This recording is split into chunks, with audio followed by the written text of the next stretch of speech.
ప్రియులారా, మనము దేవుడు మనకి ఇచ్చిన ఇంకొక అవకాశాన్ని బట్టి దేవుని స్తుతిస్తున్నాను. మరి ఆ బైబిల్లో ఒక మాట ఉంటుంది. మనము ఆ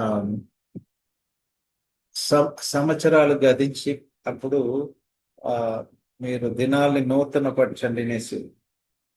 సో దేవుడు మనకిస్తున్న ఆయుష్ని, ఆరోగ్యాన్ని మనము ఎంతగా విలువగా ఇస్తున్నామో నాకు తెలియదు. సో నేను ఇటీవలే ఒక చోట అడిగాను, ఈ 2026లో జనవరి నుండి ఇప్పటి వరకు హాస్పిటల్కి అడుగు పెట్టకుండా ఉండే వాళ్ళు ఎవరైనా ఉన్నారంటే అడిగాను.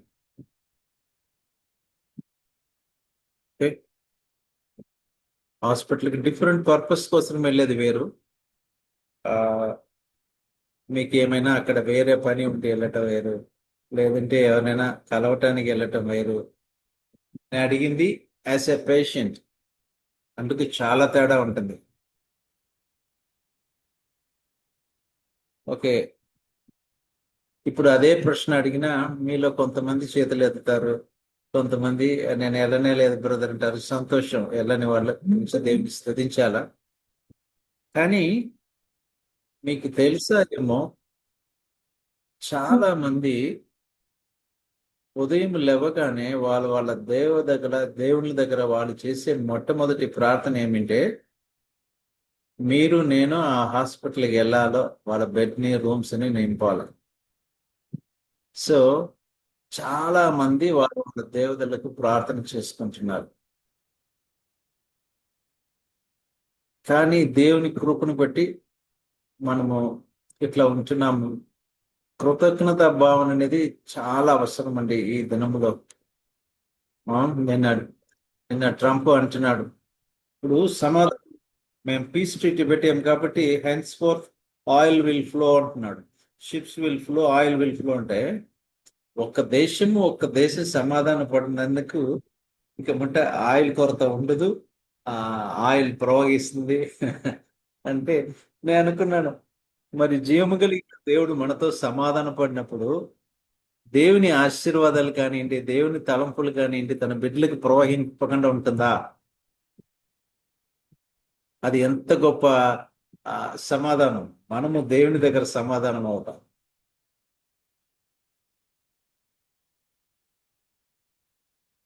మొదటి కొరింథీయులు 16:13 క్లుప్తంగా చూసుకుంటాం. ఇక్కడ ప్రత్యేకంగా ఉండవలసింది గురించి ఒక మాట ఉంది. ఎవరైనా ఒకరు చదువుతారా? మెలకువగా ఉండుడి, విశ్వాసమందు నిలకడగా ఉండుడి, పౌరుషం గలవారై ఉండుడి, బలవంతులై ఉండుడి. ఓకే, మీరు చే కార్యములన్నీ ప్రేమతో చేయుడి. చాలు సిస్టర్. ఇక్కడ మెలకుగా ఉండుడి.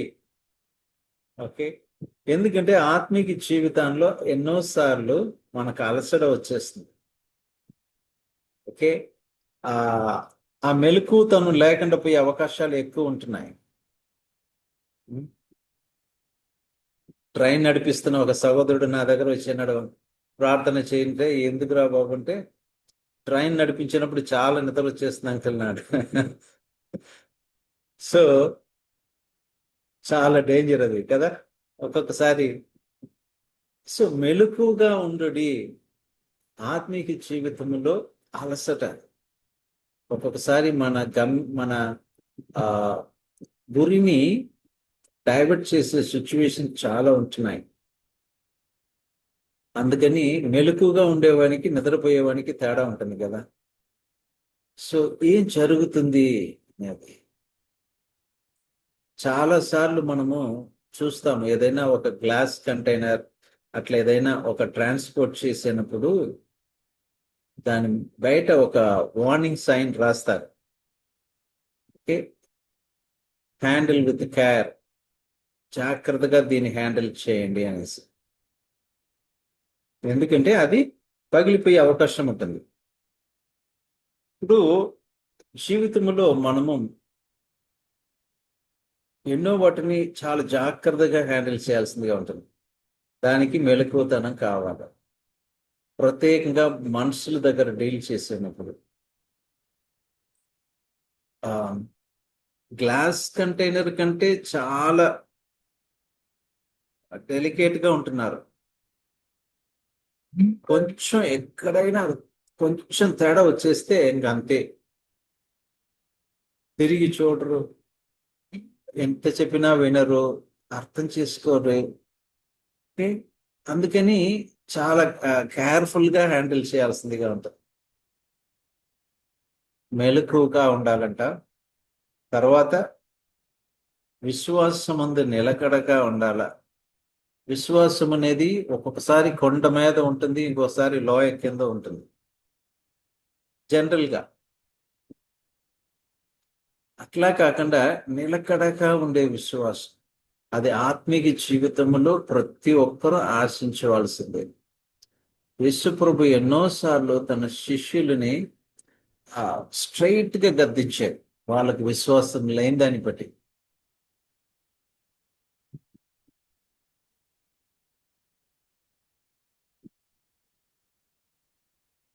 మనము రక్షణ పొందింది దేవుని కృప, మన విశ్వాసాన్ని బట్టి దేవుని కృప చేత రక్షింపబడ్డామంటూ ఉంటుంది.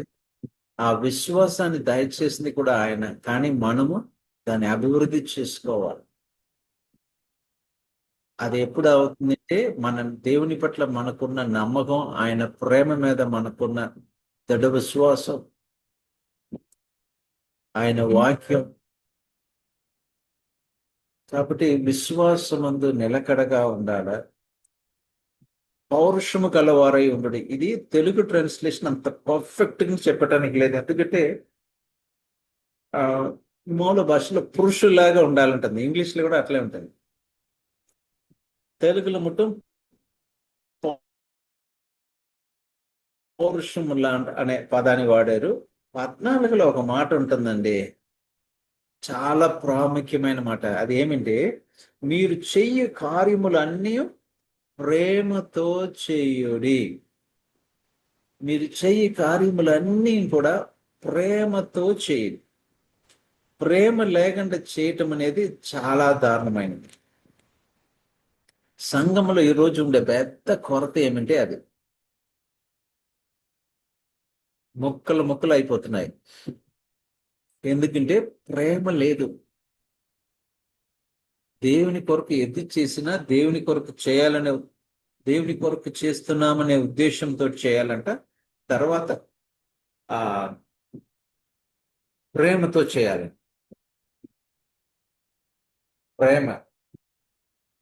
ప్రేమ లేకుండా మనము చేస్తే అది స్థితిని చూపించకుండా వేరేదైనా చూపించేస్తాం ప్రపంచానికి. అందుకని ఈ ఈ మూల మనము ఇప్పుడు చదివిన ఆ 2 వచనాల్లో ఉండే ప్రాముఖ్యమైన అంశాలు ఏమిటంటే, ఒకటి మెలకువగా ఉండాలి, చుట్టూ ఏం జరుగుతుంది అనేది తెలుసుకొని అలర్ట్ గా ఉండాలి. విశ్వాసములో నిలకడగా ఉండాలి. పౌరుషము గలవారుగా అంటే రోషము గలవారుగా ధైర్యంగా ఉండాలనేది దాని భావన. తర్వాత బలవంతులుగా ఉండాలంటావు. ఇవన్నీ వినటానికి బాగానే ఉంది. కూర్చొని మనం వ్యక్తిగతంగా మనల్ని పరిశోధన చేసి చూస్తున్నప్పుడు ఎన్నో దాంట్లో మనము తక్కువ పడిన వాళ్ళుగా ఉంటాం. కనీసం దాన్ని గ్రహించి, ప్రభువా నాకు సహాయం చేయండి, వీటిని కలిగి ఉండటానికి నాకు సహాయం చేయండి అనే ప్రార్థనైనా మనం యథార్థంగా చేయాలి. ఆసక్తి కలిగి ఉంటాం. ఆసక్తి కలిగిన ప్రాణంని తృప్తి పరుస్తారంటుంది కదా, అని బలవంతులుగా చేయండి. బలవంతులుగా చేయండి. బైబిల్లో ఎన్నో ప్రార్థనలు ఉన్నాయండి, బ్యూటిఫుల్ ప్రేయర్స్ ఉంటుంది. నేను 1-2 నోట్ చేసి పెట్టుకొని నేను మెడిటేట్ చేస్తూ ఉంటాను. పౌల్ తన ఆత్మీయ బిడ్డల కొరకు కొన్ని సంఘాలకు రాసిన ప్రార్థన చాలా పవర్ఫుల్, వండర్ఫుల్ ప్రేయర్ అవన్నీ. అలాగే కొన్ని అంటే ఇతరుల కోసం చేసిన ప్రార్థన, వాళ్ళంతటా వాళ్ళు చేసుకున్న ప్రార్థన, దాని గురించి మెడిటేట్ చేస్తే బ్యూటిఫుల్ గా ఉంటుంది. ఇప్పుడు మన అంశం అది కాదు. అయితే అలాగే ప్రసంగం చేసే దాంట్లో చాలా క్లుప్తమైన ప్రసంగం ఏం తెలుసా? మీకు గుర్తుందా? చాలా చిన్న ప్రార్థన ప్రసంగం. ఏ ప్రవక్త చేశాడు బైబిల్లో?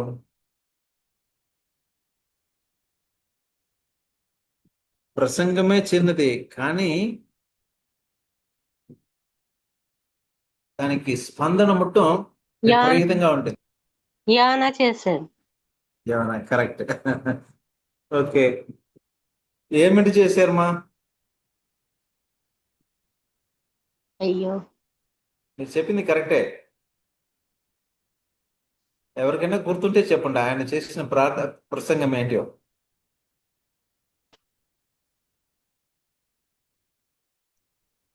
ఇక 40 దినాలకి దేవుని ఉగ్రత కుమ్మరించబడుతుంది, మారు మనసు పొందమంచిది. ఓకే, ఇంకా చెప్పండి చెప్పండి, ఇంకోసారి రిపీట్ చేయండి. ఇక 40 దినాలకి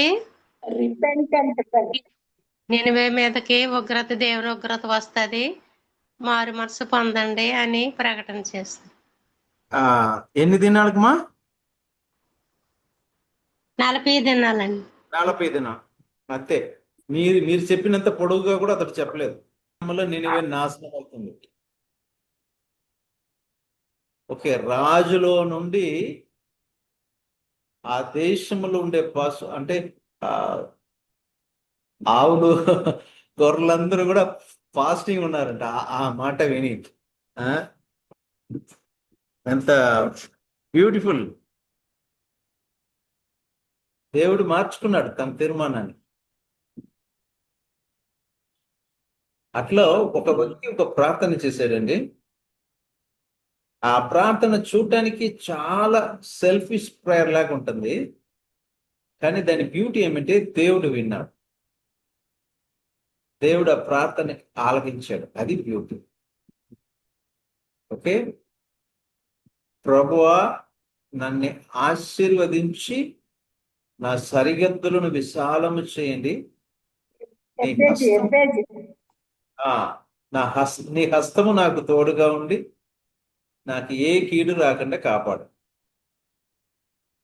ఓకే, జబేస్ ప్రేయర్ చేశాడు. దాంట్లో బ్యూటీ ఏమంటే ఆ ప్రార్థనని దేవుడు ఆలకించాడు. ఐ థింక్ 1 Chronicles 4:10 అనుకున్నా, ఒకసారి చూడండి. Right brother. యబ్బేజు ఇజ్రాయేల్ దేవునికి గురించి మొరపెట్టి, నీవు నన్ను నిశ్చయంగా ఆశీర్వదించిన ఆ సరిహద్దులను విశాలపరిచి నీ చేయి నాకు తోడుగా ఉంచి నన్ను తప్పించుకుని ప్రార్థించగా దేవుడు అతడు చేసిన మనవిని దానిని అతనికి దయచేసిన. ఓకే, ఎక్కడి నుండి వచ్చిందండి అతనికి అంత ధైర్యం? సో ప్రార్థన చేయటానికి కూడా ధైర్యం కావాలి.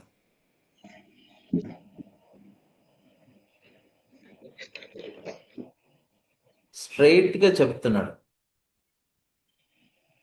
నీ హస్తం నాకు తోడుగా ఉండాలి. Lord bless me and enlarge my territory. Let thine hand be with me and keep me from all harm so that I'll be free from pain.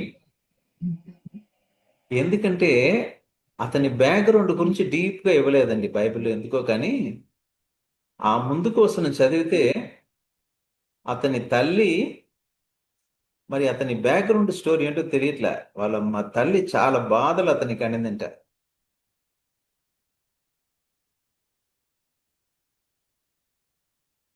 So మనము దేవుడి దగ్గరికి వచ్చినప్పుడు కరెక్ట్గా మన అవసరత ఏంటి గ్రహించి వస్తాం. అందుకని ఈ 2 వచనం మొట్టమొదటిగా మనము చూసిన దాంట్లో మెలకుగా ఉండటానికి, విశ్వాసం ముందు నిలకడగా ఉండటానికి, పౌరుషులుగా ఉండటానికి, తర్వాత బలవంతులుగా ఉండటానికి, ఏమి చేసినా ప్రేమతో చేయటానికి దేవుని సహాయాన్ని మనం కోరుకుంటాం. దాంట్లో ఒక అంశంగా ప్రేమ అనేది ఎంత గొప్పది లైఫ్లో. ప్రేమ అనేది దేవుని దృష్టిలో ఎంత గొప్పది. ఒకటి, ఎందుకంటే ఏది చేసినా ఎట్లా చేయమంటున్నారు? ప్రేమతో చేయుడి. ఏది చేసినా ప్రేమ అనేది బ్యాక్గ్రౌండ్లో ఉండాలి. ఆ ప్రేమ యొక్క నేచర్ ఏంటిది? చివరి దినములో అనేకుల యొక్క ప్రేమ చల్లారుంటుంటుంది. నేటికి ప్రపంచం ఆర్థికంగా అభివృద్ధి పొందుతుంది, కానీ ప్రేమల దారుణంగా పోతుంది. అది లేని కాబట్టి ఫ్యామిలీస్ బ్రేక్ అవుతుంది, సంఘాలు చెడిపోతుంది, విడిపోతుంది. ఎక్కడ చూసినా కలిసి ఉండేవాళ్ళు చాలా తక్కువైపోతున్నారు.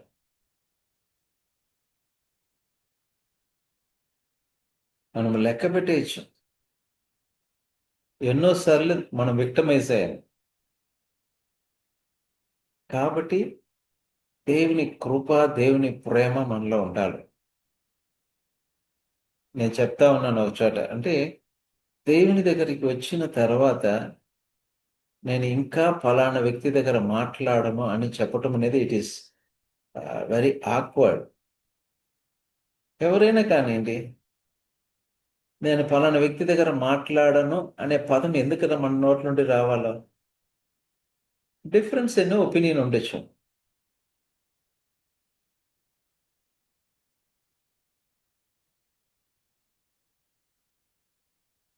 ఓకే, పౌలు చెప్పిన మాట నేను చెప్తాను. బైబిల్ మొత్తంలో నేను ఇంతకుముందు మీకు ఈ టాపిక్ గురించి చెప్పానో లేదో నాకు గుర్తులేదు, కానీ బైబిల్ మొత్తంలో ఒక్క చాప్టర్లో దేవుని ప్రేమను గురించి డీటెయిల్గా ఉంది. అంటే దేవుని ప్రేమను చెప్పడానికంటే ప్రేమను గురించి. ఓకే, ఇంకొక చోట ఉంది, ప్రేమ లేనివాడు దేవుని ఎరగడు ఉంటుంది ఒక చోట. మొదటి కొరింథీయులు, 1 Corinthians చెప్పండి ఇంకా 13th chapter. 13th chapter. 1 Corinthians 13th chapter లో ప్రేమను గురించి పౌలు పలికిన మాటని మనం వింటామండి. దానితో పోల్చుకుంటే మనం ఎక్కడ ఉన్నామనేది మనకు అర్థమవుతుంది. ఓకే, అంటున్నాడు, నేను మనుషుల భాషను దేవదూతల భాషలతోనూ నేను మాట్లాడినను ప్రేమ లేనివాడైతే మోగిడు కంచెను కనకనలాడు తాళంనై ఉండును అంటున్నాడు. నాకు నేను గొప్ప కృపావరం కలిగి ఉన్నాను, తలాంతులు కలిగి ఉన్నాను, మనుషుల భాషలన్నీ మాట్లాడతాను, దేవదూతల భాషలతో కూడా మాట్లాడతాను. ప్రేమ లేనివాడైతే నేనే ఎలాంటి వాడుంటా? మోగి కంచెను కనకనలాడు తాళమునే. జస్ట్ ఆ మూమెంట్కి అట్లా సౌండ్ వచ్చేసి పోతుంది కదా, అట్లా ఉంటాను. మళ్ళా అంటున్నాడు 2వ వచనంలో, ప్రవచించే కృపావరము కలిగి మర్మములన్నీ ఏంటి జ్ఞానమంతటి మెరిగివాడు నాయనను. ఓకే, ప్రవశించే వరం ఉంది, కృపావరం ఉంది, మర్మములను తెలియచేసేది ఉంటుంది, జ్ఞానం అంతే ఎరిగిన వాడే ఉంటున్నాను. ఈ జ్ఞానం అంతా పొంది ఉన్నాను. అది లేకుండా కొండలను పెకిలింపగల పరిపూర్ణ విశ్వాసము గలవాడై. ప్రేమ లేని వాడనై ప్రేమ లేని వాడైతే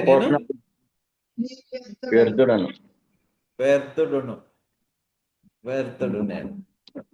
ప్రవేశించటం అనేది దేవుని దగ్గర నుంచి, దేవుని యొక్క నోటి బుర్రగా ఉండి దేవుడు చెప్పేదాన్ని అంటే ఒక మౌత్ స్పీక్ లాగా దేవుడు చెప్పేది. దేవుడు ఏమైనా ఒక మనుషులకు, ఒక సమాజానికి, ఒక రాజ్యానికి, ఒక మాట అందియాలంటే తన ప్రవక్తల ద్వారా చెప్తాడు. మనం బైబిల్ ఎన్నో మంది ప్రవక్తలు చూసాము, యెషయా చూసాము, యెర్మీయా చూసాము. వాళ్ళందరూ తెలుసు దేవుడు చెప్పిన దాన్ని వెళ్ళి చెప్పేసి వచ్చేవాడు. ఒకసారి మనుషులు దాని కొరకు తిట్టుతారు, ఏదైనా చేయటం పెట్టడం ఏదైనా ప్రాబ్లం లేదు. సో ఇతడు అంటున్నాడు, నాకు ప్రవేశించే కృపా వరము కలిగి మర్మములన్నీ జ్ఞానం అంతటి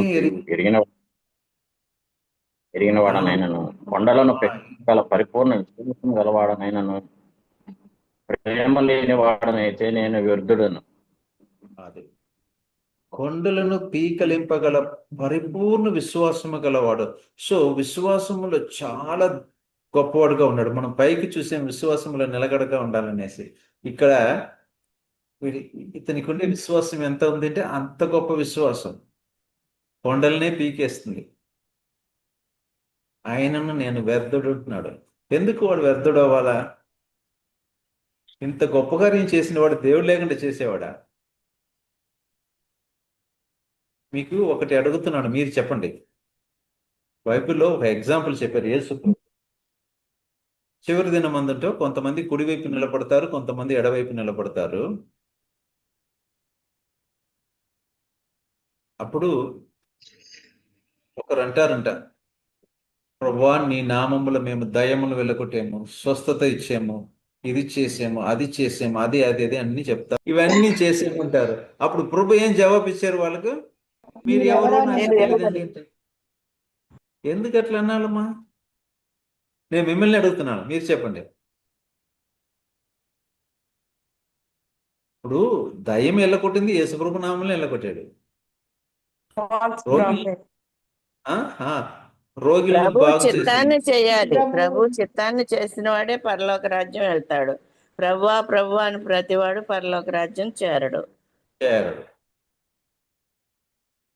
అందుకని ప్రభు ఏమన్నారంటే ఒక చోట, వాళ్ళు చెప్పేదాన్ని వినండి కానీ వాళ్ళు చేసేదాన్ని చేయకండి అన్నారు. Matthew 23:3. ఒక్కొక్క చోట అట్లా ఉంటుందండి.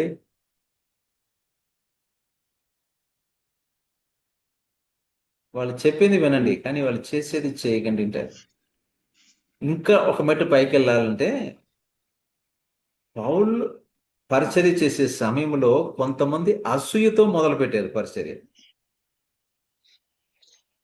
వాళ్ళ ఉద్దేశం దేవుని నామాన్ని గణపరచాలా, ఆత్మలు రక్షణ పొందాలా అనే ప్రేమతో. ఇప్పుడు చదివాము కదా, ఏది చేసినా ప్రేమతో అది కాదు వాళ్ళ ఉద్దేశం. ఒక కపట హృదయంతో పౌలుకు ఇబ్బంది కలుగు చేయాలనే దానికోసం ఒకలాంటి స్పిరిట్తో వాళ్ళు ప్రసంగం చేస్తున్నారు. పరిచర్య న్యూస్ పౌలుకు అందుతుంది. పౌలు ఏమన్నాడు తెలుసా? పోనీ ఎట్లయినా కొంతమంది వింటారు కదా, సంతోషిస్తున్నాడు. ఏం చెప్పినా ఏ ఉద్దేశంతో చేసుకోపోతున్నాడు కానీ వింటున్నారు కదా కొంచెం. అది దీనికి అందుకని నేను అనుకుంటున్నాను, ప్రభు చూడండి వీళ్ళు ఇన్ని కార్యాలు చేస్తున్నారు, ఇన్ని చేసి ప్రభు నోటితో నువ్వు ఎవరో నాకు తెలియదురా అంటే అది ఎంత దారుణమైనదండి పరిస్థితి. ప్రపంచంలో మనం ఎవ్వరికి తెలియకుండా పోయినా ప్రాబ్లం లేదండి. రేపు దేవుడు మనల్ని చూసి నువ్వు ఎవర్రా అంటే అడిగితే మన బతుకు ఏమైపోయేది? ఇక్కడ లోకమంతా గొప్ప వ్యక్తి, గొప్ప ప్రవచనం వహించే వ్యక్తి, మర్మాలను తెలియచేసే వ్యక్తి, ఇంకేంటి కొండల్ని పీకప్ కలిగిన గొప్ప వ్యక్తి, ఇవన్నీ పేరు పొందుకొని వ్యర్థుడునుగా నేను దేవుని ఎదుట నిలబడితే ఏం ప్రయోజనం? పౌలు అనే మాట ఇది. అనుభవం కలిగిన వ్యక్తి, వ్యర్థుడునై ఉన్నాను. ఓకే, ఇంకొక మెట్టు ఎక్కువ వెళుతున్నాడు. 3వ వచనములో, పేదల పోషణము కొరకు నా ఆస్తులంతటయు ఇచ్చినను. ఇప్పుడు ఇంతవరకు చేసింది సరిపోలే, ఇంకా ఒక మెట్టు పైకి వెళ్ళి పేదలకు అనేది మిగిలింది పెడతారు, లేదంటే తన పర్సులో అనేది కొంచెం ఇస్తాము, మనకు కలిగింది కొంచెం ఇస్తాం జనరల్గా మనుషులు. ఇతడు అట్లా కాదు. పేదల పోషణము కొరకు నా ఆస్తులంతటి ఇచ్చినను కాల్చబడటకు నా శరీరమును అప్పగించినను ప్రేమ లేని వాని అయితే నాకు ఏ ప్రయోజనము లేదు. ప్రేమ యొక్క విలువ అర్థమవుతుందా మనకు?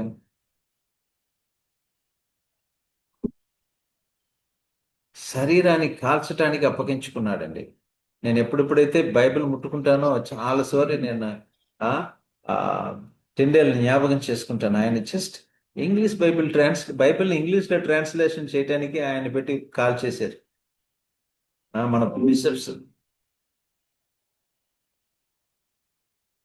కాల్చమంటే తుపాకీలు అంటే షూట్ చేయటం కాదు, కట్టి అతని మీద కర్రలు పెట్టి ఎలిగించి తగిలించి సజీవ దహనం చేశారు.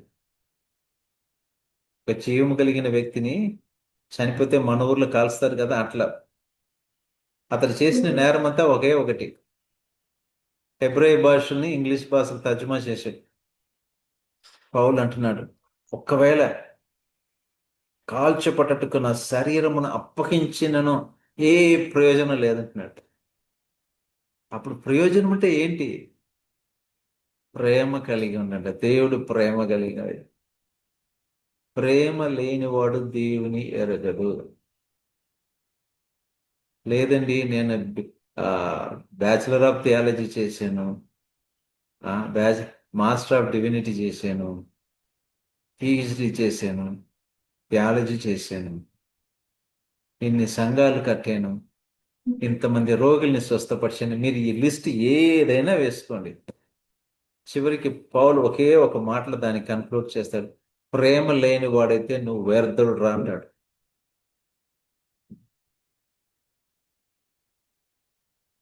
ఇది పౌలు మాట, మన మాట కాదు. కాబట్టి ఏం చేసినా మనకు వెనక ఉన్న డ్రైవ్ ఫోర్స్ ప్రేమగా ఉండాలంట. ప్రేమ లేకుండా ఏం చేసినా అది ప్రయోజనపడదు. సో ఇంతవరకు ప్రేమ యొక్క విలువ ఎంత గొప్పది అనేది చూస్తున్నాము. ఓకే, సో మొట్టమొదటిగా మనుషుల భాషలో, దేవదూషుల భాషలో మాట్లాడిన ప్రేమ లేని వాడైతే నేను ఎందుకు పనికిరాను. ప్రవశించే వరము కలిగి మర్మములను తెలియచేసి జ్ఞానవంతుడై ఉండను, కొండలను పీకలింపగల పరిపూర్ణ విశ్వాసము గలవాడుగా ఉండినా కూడా ప్రయోజనము లేదు, వ్యర్థుడునే. నా ఆస్తులందరూ పేదలకు ఇచ్చిన, వాళ్ళ పోషణము కొరకు నేను ఇచ్చిన, నా శరీరాన్ని కాల్చడానికి అప్పగించిన ప్రేమ లేనివాడైతే నేను వ్యర్థుడనే. ఇది ప్రేమ యొక్క ప్రాముఖ్యత. ప్రేమ అనేది ఎంత విలువైనది. ఇది రెండు రకాలుగా తీసుకోవాలి. ఒకటి దేవుని ప్రేమ, ఇంకొకటి మనము, అందుకని క్రాస్ అంటారు. ఒకటి పైకి దేవుని దగ్గర ఉండేది, ఇంకొకటి మనము మనుషులతో ఉండే ప్రేమ.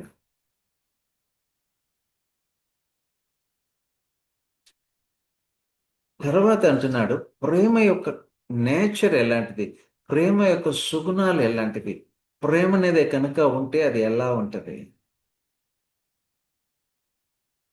ఇప్పుడు మొన్న తమిళనాడులో ఒక ఎలక్షన్ అయిందండి, స్టేట్ ఎలక్షన్. దాంట్లో అనుకోని రీతిగా, ఎవరూ ఎక్స్పెక్ట్ చేయని రీతిగా ఒక సినిమా యాక్టర్ని ఎన్నుకున్నారు మనుషులు, ఎవరు అనుకోలే. అయితే అసలు అతనికి కూడా అతడు కూడా అనుకున్నాడు ఏమో తెలియదు. ఎందుకంటే అక్కడ ఉండే ఆ పార్టీ తరఫున కంటెస్ట్ చేసిన ఎమ్మెల్యేలు కూడా పేర్లు కూడా అతనికి గుర్తుండదు. ఏదో పెట్టండి అన్నాడు, పెట్టాడు. అంతేగాని ఇన్డెప్త్ నాలెడ్జ్ అతని ఎమ్మెల్యేని గురించి కూడా ఆయనకి లేదు. ఓకే, అపోజిషన్ లీడర్గా ఇంకొక ఆయన ఉన్నారు. ఎన్నోసారి ఎలక్షన్ ముందుకు ఒకరిని ఒకరు వాళ్ళు విమర్శించుకున్న పరిస్థితులు ఉంటుంది. కానీ ఎప్పుడు విన్ అయ్యాడో వాళ్ళని కలవటానికి వాళ్ళ దగ్గరికి వెళ్ళి ఆశీర్వాదం తీసుకోవటానికి అసలు వచ్చాడు. వాళ్ళు అదిరిపోయారు. ఆ కల్చర్ లేదు ఎక్కడ. ఓకే, ఓడిపోయిన దగ్గర పోయి నన్ను ఆశీర్వదించా అని చెప్పటం అనేది ఇట్ ఈస్ లేదు కల్చర్లో, మా కల్చర్ లేదు, అది పొలిటికల్ కల్చర్లో లేదు. కానీ ఒక ఎగ్జాంపుల్గా చేశాడు. ఒక నేచర్ ఎట్లా ఉండాలి, ప్రేమ వాళ్ళంతటా అట్లా ఉండేనప్పుడు ఆత్మీయులంటే చెప్పుకున్న మనము, క్రైస్తవులంటే చెప్పుకున్న మనము, సేవకులంటే చెప్పుకున్న మనలో ఎంత క్రోధం అండి, ఎంత కోపం, కొండ లాంటి కోపం. దాన్ని ఎవ్వరూ పడగొట్టేదని కాదు.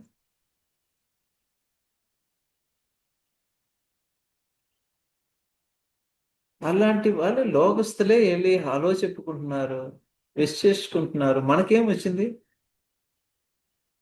ఒక సహోదరుని చూసి పలకరించడానికి ఎందుకు ముఖం తిప్పుకొని పోవాలా? ఆలోచన చేస్తాం. ఇక్కడ ఎట్లుంటే పరలోకంలో మరి నేను అసలు అంటే ఆయన అంటే నాకు అసలు పడదు బ్రదర్, ఎందుకు ప్రభు ఆయన నువ్వు పరలోకంలో చేర్చుకున్నావు? నేను పరలోకంలో ఉండనేసి వచ్చేస్తారా? దేవుడు మిమ్మల్ని చేర్చుకుంటారండి, నన్ను కూడా చేర్చుకోవచ్చు దేవుడు. అప్పుడు మీరు వెళ్ళి అక్కడ ప్రొటెస్ట్ చేస్తారా? ఈ డేవిడ్ బాల్ని మీరు ఎట్లలో చేశారు, అసలు నాకు పడదు ఆయన అంటే.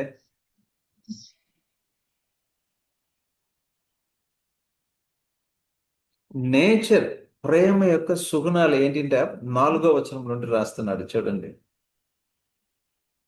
ప్రేమ దీర్ఘకాలము సహించును,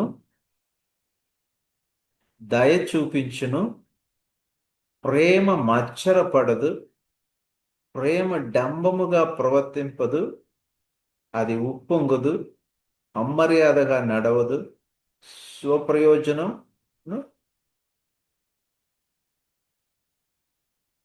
విచారించుకొనడు, త్వరగా కోపపడడు, భారమును మనసులో ఉంచుకొనడు, దుర్నీతి విషయమై సంతోషపడక సత్యమందు సంతోషించును. ఇది ఒక ప్రేమ కలిగిన వ్యక్తికి ఉండే సుగుణాలు. దీర్ఘకాలము సహించును. సహించేది అంటే ఏంటండి? తెలుగులో ఎవరైనా కొంచెం ఎక్స్ప్లెయిన్ చేయండి ఆ పదాన్ని. సహించటం అంటే ఏంటి? ఓర్చుకొనుట. ఓర్చుకొనటం. ఓర్చుకొనటం. ఇప్పుడు భార్య భర్త సిల్వర్ జూబిలీ 25 years, ఇంకా 50 years చేసుకుంటున్నారంటే అది ఏదో సెలబ్రేషనే. కానీ వాళ్ళ మధ్యలో ఎంత ఓర్చుకుని ఉంటారు తెలుసా, సహించుకుంటారు తెలుసా. వెళ్ళి మీరు అడగండి ఎవరైనా, ఏమా మీ ఆయనని ఎట్లా నువ్వు సహించేవు,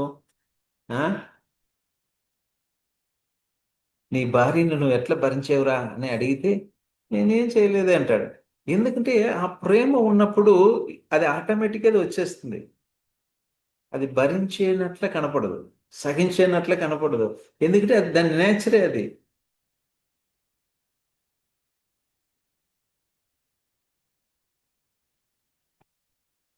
యేసు ప్రభు ప్లేస్లో కనుక మీరు నేను ఉండింటే, ఆయన రక్త మాంసంలో ఉన్నారు కదా పరిచర్య చేసే దినంలో,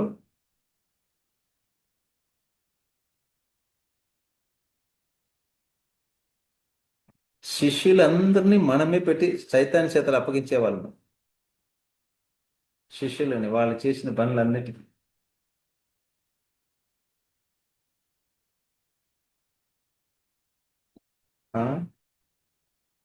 ఒక్క లేడండి యేసు ప్రభుని వాళ్ళు పట్టుకున్నప్పుడు, ఒక్క లేడు, అందరూ పరిగెత్తిపోయారు.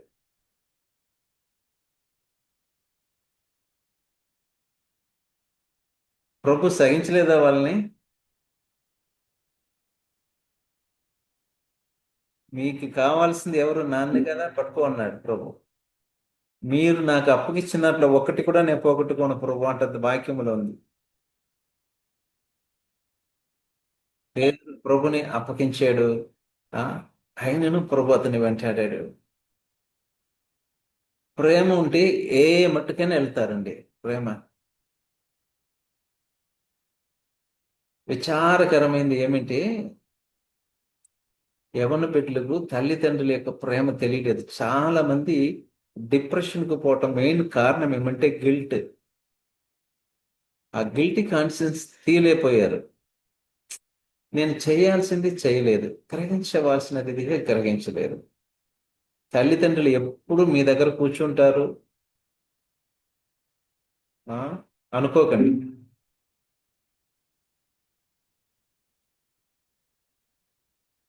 వాళ్ళు మీకంటే ముందు లోకాన్ని విడిచిపెట్టి వెళ్తారు. జీవిత యాత్రలో కలిసి ప్రయాణం చేస్తున్నారు, జీవితకాలం ఉంటారు, నేను తిడతా ఉంటా, వాళ్ళు వింటా ఉంటారంటే అనుకుంటున్నారు. మీకంటే ఎన్నో స్టేషన్ ముందుకు వాళ్ళు దిగిపోతారు. వాళ్ళు లేకుండా నువ్వు ప్రయాణం చేయాలి.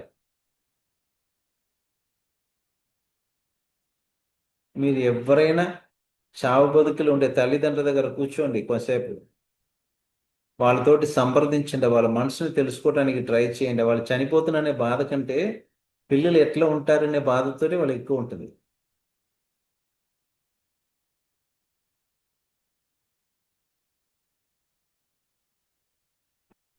కాబట్టి ఇప్పుడు దాన్ని సరి చేసుకోవాలన్న అవకాశం లేదు, కనపడకుండా పోయారు. అందుకని ఆ గిల్టీ కాన్షియన్స్. అందుకని దేవుని వాక్యం చదివేటప్పుడు అండి, రేపు అనేది ఏమీ లేదు.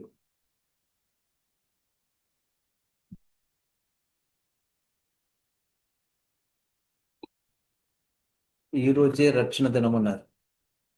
సర్చ్ చేసుకోవటానికి, కార్యాలు పెట్టుకోవటానికి. నేను మొన్న ఒక వ్యక్తి దగ్గర అన్నాను, బాబు నేను అన్ని వృత్తాంతం నుండి వస్తున్నాను, మా కల్చర్ ఎలాంటిదంటే మీ విశ్వాసం మాకు లేదు, మీ బైబిల్ మాకు తెలీదు, మేమంతా మనుషులు చేసిందని దేవుడు అంటే నమ్ముకొని బతికే వ్యక్తులు మేమంతా. కానీ మాకు ఒక పద్ధతి ఉంటుందండి, మాకు ఒక విలువ ఉంటుంది. ఏమంటే నీ పరమ శత్రువు అయినా సరే నీ ఇంటికి, నీ కడపకు అడుగు పెడితే, నీ ఇంటిని వెతుకొని వస్తే నువ్వు అతనికి ఆతిథ్యం ఇవ్వాలి, హాస్పిటాలిటీ ఇవ్వాలి. ఎప్పుడైనా కానివ్వండి, నీ కొమ్ము అడుగుపెట్టిన వ్యక్తికి నువ్వేమి ఇవ్వాలా? ఆతిథ్య. తెలుగులో ఏమంటారు హాస్పిటాలిటీని? ఆతిథ్యం. ఆతిథ్యం. అది ఇవ్వకుండా పోతే నువ్వు హీనం, నీకంటే ఇంకొక నీచుడు ప్రపంచంలో లేదంటారు. ఒక అన్నిటిగా నేను దాన్ని భావించాను, కానీ క్రైస్తవ్యంలో దురదృష్టవశాస్తుగా అది కనబడట్లా. అడుగు పెట్టేవాడు మొట్టమొదటిగా లేదు.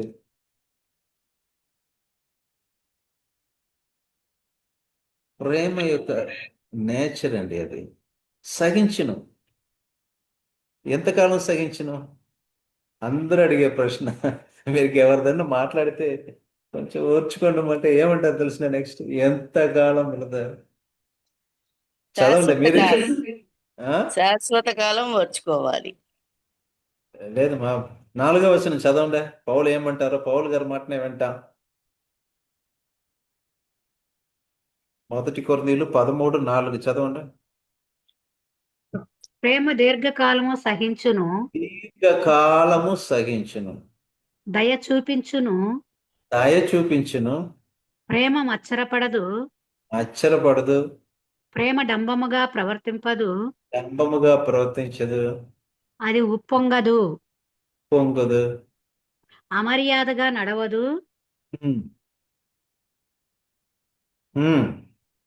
స్వప్రయోజనమును విచారించుకొనదు, త్వరగా కోపపడదు, అపకారమును మనస్సులో ఉంచుకొనదు, దుర్నిధి విషయమై సంతోషపడక సత్యమునందు సంతోషించును, అన్నిటికీ తాడుకొనును, అన్నిటినీ నమ్మును, ఓకే. అన్నిటినీ నిరీక్షించును, అన్నిటినీ ఓర్చును. ఇప్పుడు చాలా మంది ఏమంటే, నేను చేస్తానండి, నేను ప్రేమిస్తా, నన్ను గౌరవిస్తే, నాకు రెస్పెక్ట్ ఇస్తే నేను చేస్తాను. నా దగ్గర మాట్లాడిన ఎందుకంటే మొహం అటుపక్క పెట్టుకొని పోతున్నాను, నేను ఎందుకు మాట్లాడాలి బ్రదర్? ఎన్నోసార్లు విన్నాను. నేనంటాను, మొహం తిప్పుకొని వెళ్తే నువ్వు అటుపక్క తిప్పిపోయి పలకరించు. దానివల్ల ఏమవుతుందంటే నీకు బీపీ పోతుంది, నువ్వు ప్రశాంతంగా ఉంటావు, రాత్రి పడుకొని హాయిగా నిద్రపోతావు. మీరు ఎక్సర్సైజ్ చేసి చూడండి. ఒక వ్యక్తి మనల్ని చూసి అటుపక్క తిప్పుకొని పోతున్నా అంటే మీరు వెళ్ళి హలో బ్రదర్ వేసి వెళ్ళండి, అంతే. మీ మనసులో ఉండే భారాలు పోతుంది, చేదు పోతుంది. ఎదుటి వ్యక్తిని మీరు మార్చడానికి కాదు, మిమ్మల్ని మీరు మార్చుకోవచ్చు.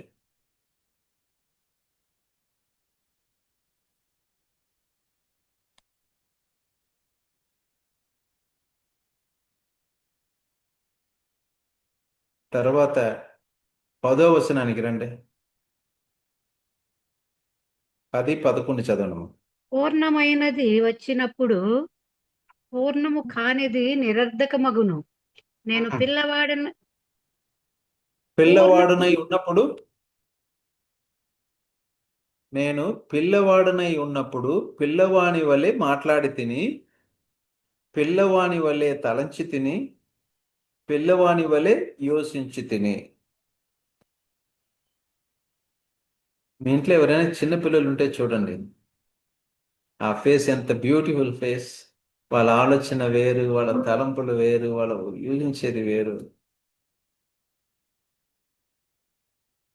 వాళ్ళు రేపు ఉదయం ఏం ఏం బ్రేక్ఫాస్ట్ చేయాలంటే బాధపడదు. ఓకే, వచ్చే నెల ఎట్లా మేనేజ్ చేయాలి, వాళ్ళకి ఆ లైఫే వేరు, వాళ్ళ ప్రపంచమే వేరు.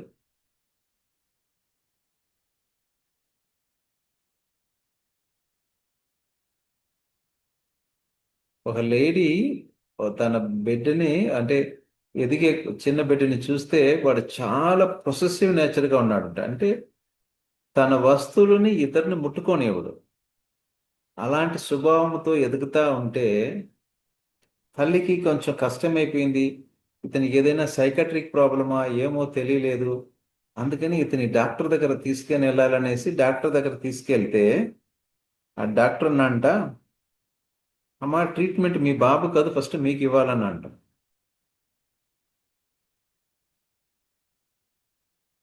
వాడు పిల్లవాడుగానే ఉంటాడు. నీకు నీ పెద్ద కారు ఎంతదో వానికి ఆ చిన్న కారు అంతే. సో పిల్లవాని వలె ఉంటిని, పిల్లవాని వలె మాట్లాడుతిని, పిల్లవాని వలె తలచి తిని, పిల్లవాని వలె యోచించి తిని. ఇప్పుడు పెద్దవాడనైనప్పుడు పిల్లవాని చేష్టలని మానివేసే తిని. అర్థమవుతుందండి? పెద్దవాడయ్యినప్పుడు పిల్లవాని చేష్టలను మానేయాలి. దురదృష్టవశాస్తు చాలా మంది పెద్దవాళ్ళు అయిపోయామే కానీ మన చేష్టలు మారలేదండి. పిల్లవాని చేష్టలు. నేను ఒకసారి ఇమేజిన్ చేసుకుంటాను, చర్చిలో ప్రత్యేకంగా ఈ వండర్ఫుల్ సీనియర్ క్రిస్టియన్స్, లేదంటే మేమంతా రోషము కలిగిన క్రైస్తవులు ఉంటా అనుకుంటున్నారు కదా, వీళ్ళందరూ ఈ చిన్న పిల్లలు ఫీడింగ్ బాటిల్ పెట్టుకున్నట్లు ఆదివారం చర్చిలో ఫీడింగ్ బాటిల్ పెట్టుకుని కూర్చుంటే వీళ్ళు తాగుతా ఉంటే ఎట్లా ఉంటుంది? ఎవరైనా చర్చికి వస్తుంటే కొత్త వాళ్ళు ఏమనుకుంటారు?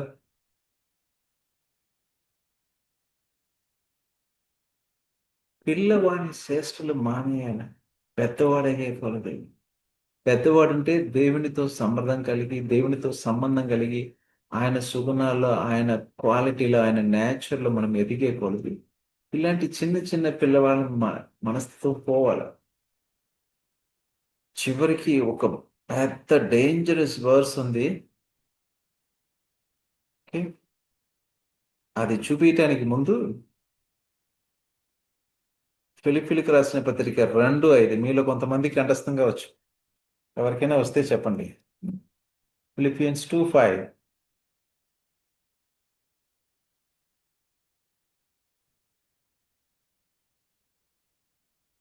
గుర్తుకు రాలేదా? క్రీస్తు యేసునందుకు కలిగిన ఈ మనస్సు మీరును కలిగి యుండుడి. మీరును కలిగి ఉండుడి. తర్వాత ఇప్పుడు ఇంతవరకు ప్రేమ యొక్క సుగుణాలను చూసాము. ప్రేమ లేకపోతే మన బతికి ఎలా అనేది చూసాము. మనము లోకంలో ఉన్నాము. దేవుడు ఒక 2 మాటతోటి షార్ప్ వార్నింగ్ ఇచ్చాడు మనకు. మొదటిది ఏమంటే 1 John 2:15-17. 1 యోహాను 2వ అధ్యాయము 15 నుంచి ఉంటుంటే, ఈ లోకమునైనను ఈ లోకములో ఉన్న వాటినైనను ప్రేమింపకుడి. ఎవడైనను లోకముని ప్రేమించిన ఎడల తండ్రి ప్రేమ వానిలో ఉండదు. ఈ లోకము దాని ఆశయం గతించిపోవును. ఇది అంత డిఫికల్ట్ టెర్మినాలజీ ఏమీ లేదు, సింపుల్గా అర్థం చేసుకోవచ్చు కదా. లోకమునైనను లోకములో ఉన్న వాటినైనను ప్రేమింపకూడదంట. ఎందుకంటే మన ప్రేమ లోకం పట్ల ఉంటే, మనల్ని మనమే ప్రేమించుకుంటే, అంటే సెల్ఫిష్ స్వభావంతో ఎప్పుడు నేను గొప్పవాడుని, నాకు ఇది కావాలా అది కావాలా, మనుషులను ఇది చేయాలి, ఎప్పుడు ఇదే స్వభావం. లేదా మీకు తెలుసా లేదో, నా వ్యక్తిగత అనుభవంతో నేను చెప్తున్నాను, ప్రపంచంలో ఉండే అతి గొప్ప దరిద్రులు అనేవాళ్ళు మీరు అనుకున్నట్లు రైల్వే ప్లాట్ఫామ్లో చర్చి ముందు కూర్చొని అడుక్కునే వాళ్ళు కానే కాదండి. అతి దరిద్రులు ఎవరంటే అది గొప్ప ధనవంతులే, గొప్ప ధనవంతులు వాళ్ళు. దరిద్రులు నేను నా అనుదిన జీవితంలో నా ప్రొఫెషన్లో చూస్తూ ఉంటాను.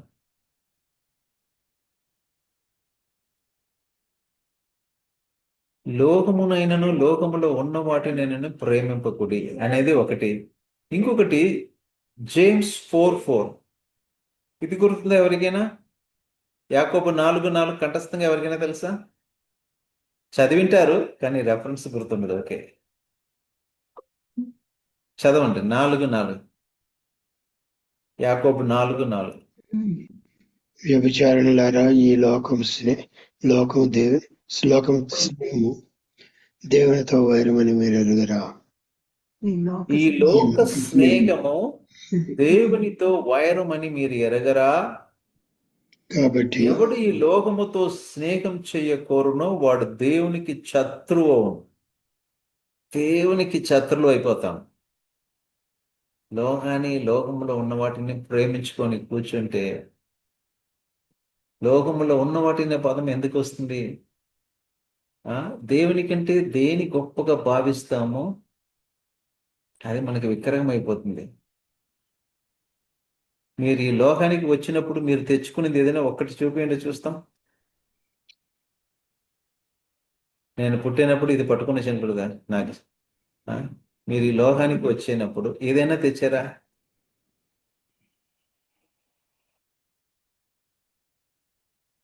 చేయలేదంటే షూరా?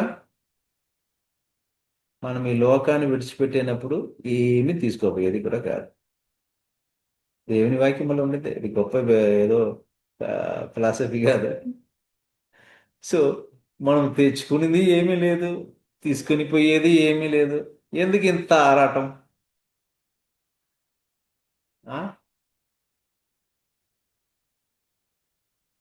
దయాన్ని చూసి అతిశయిస్తున్నాము. ఇదంతా ఒకవైపు ఉంటే దేవునికి శత్రులయ్యే అవకాశం ఉంటుంది. ఓకే, లోక స్నేహం దేవునితో వైరం. కాబట్టి లోహాన్ని ఉండే వాటిని ప్రేమించకుండా, అది వాడుకోవటానికి దేవుడు ఇచ్చింది, వాడుకోవచ్చు, తప్పలేదు. దాన్ని ప్రేమించుకుంటాం. ప్రేమించడానికి దేవుడు ఉన్నాడు, మనుషులు ఉన్నాడు. దాని మీద మనం మనుషుని పెట్టాలి. చివరికి ఒక మాట చూపి నేను ముగించిపోతలుచుకుంటున్నాను. దేవుని ప్రేమించటం అనేది ఒక ఆప్షన్ కాదండి. ఓకే, మీరే చదవండి తెలుగులో. 1 కొరింథీయులు 16:22.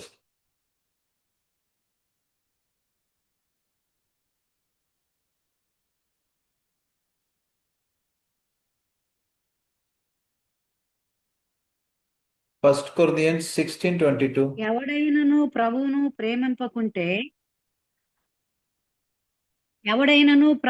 ప్రేమింపకుంటే వాడు శపింపబడును గాక, ప్రభువు వచ్చును గాక. శపింపబడును గాక. దేవుడిచ్చిన జడ్జిమెంట్ అండి ఇది. ఇది ఆప్షన్ కాదు. ప్రభుని ప్రేమించుకుని వాడు శాపగ్రస్తుడైపోతాడు. ఇంకా ఓకే, నేను ఇంకొక ప్రశ్న మిమ్మల్ని అడుగుతాను, ముగించేదని. నేను ఎట్లా ప్రేమించాలో దేవుని ఏదైనా బైబిల్లో రాయబడిందా?